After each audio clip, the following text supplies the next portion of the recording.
Welcome back to my channel. My name is Jessie. Talk about Tyler. I'm a real estate agent. I'm a loan officer. I talk about both of those things as well. So today we're just going to jump right in and talk about the City of Tyler First Time Homebuyer Program. What is it? How does it work? What do I know? So disclosures first. I'm not a city member, I'm not a special person with the city. I'm not a spokesperson. I don't have insider information. I am a resident who called about it at the end of last year to inquire about how do I get people pre-approved for this, because I think it's awesome and I want to work with people that are trying to get into either Hidden Palace or want access to the down payment assistance funds. So what is it? It's a budget that they have for either a calendar year or so many years that they can issue this money out. So this is for first time homebuyers only. This is for people that make less than 80% of the average median income. What is a first time homebuyer? Somebody who doesn't own a home or hasn't owned a home in the last 3 years. 80% of the average median income. You're going to go to the City of Tyler's website and they have a box on there. You're going to see the household size and then the max income for that household size. And so that would be based on what you file your taxes. If you have 4 people in your house, you can't make more than like $50,000, something like that. Look at the website because it could change. I'm not the one that make the program. I'm simply sharing what I know about the program based on my conversations with the lady at the city. Is not offering a loan program in the traditional sense. They are offering a down payment program, and there are some requirements for that. So essentially, an applicant that wants to apply for that down payment assistance would still need to qualify for a regular loan. They still need to have a source of income, whether that's W-2 income, Social Security income, child support income. They would still need income coming in continuance of that income. They would still need a verification of rent. They would still need credit, a credit score, and the traditional elements of a loan program, because the loan officer and the underwriter, they're the ones who are going to be making sure that this borrower fits the requirements for a loan program. The city is making sure that an applicant meets the requirements for the down payment assistance. So they're essentially 2 separate things. But the loan officer needs to know that when you're applying for a loan, that your 3% that would be, let's say on an FHA loan, is coming from the city, or your 20% is coming from the city, whatever that program happens to be. So it still has traditional DTI requirements. Officer of your choice, you can work with the realtor of your choice. You can get the loan program of your choice. Loan program meaning you can be a veteran, you can get a VA program, you can do conventional, you can even do FHA. So you and your loan officer are going to determine that. The down payment portion is going to be from the city. You have to apply for it, you have to take a class, and you have to meet the requirements of that. And just know that they're not going to give you this money cash in hand. Once the money is gone from that fund, it's not available anymore. It is not free 99. The money they're giving you is an agreement for the down payment and a lien that will go on the property. Now, it is a forgivable lien. To fulfill the affordability portion of this, trust and believe there will probably be something in the writing about it being prorated. And let's talk about the amounts that you can get. So there's the pre-existing construction, and that is a house that's already built. Let's say it was built in 1992, and it's in habitable condition. It looks good. It should pass a city inspection. There's $14,000 available for that. Then there is new construction in the target area. Hidden Palace is a subdivision that the city has developed, and it is new construction, 3-bedroom, 2-bath, vinyl plank flooring, super cute, open floor plan, covered parking, really cute little properties.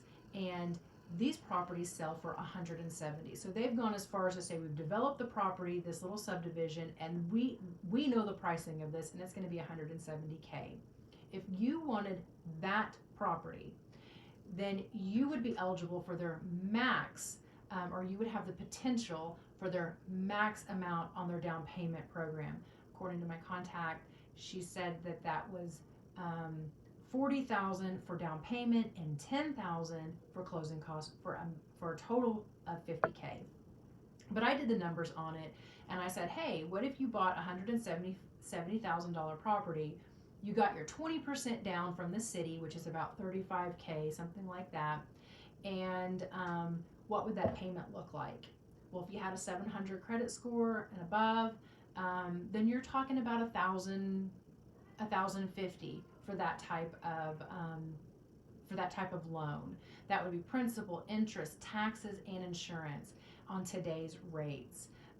So that tells you a little bit right there. Now, I'm not pre-qualifying you through a video, but if $1,000 or $1,050 is not your comfort level, then you know that Hidden Palace is not an opportunity for you, because this is still a real loan. This is still something that you are responsible for paying for. They're not going to subsidize your monthly payments.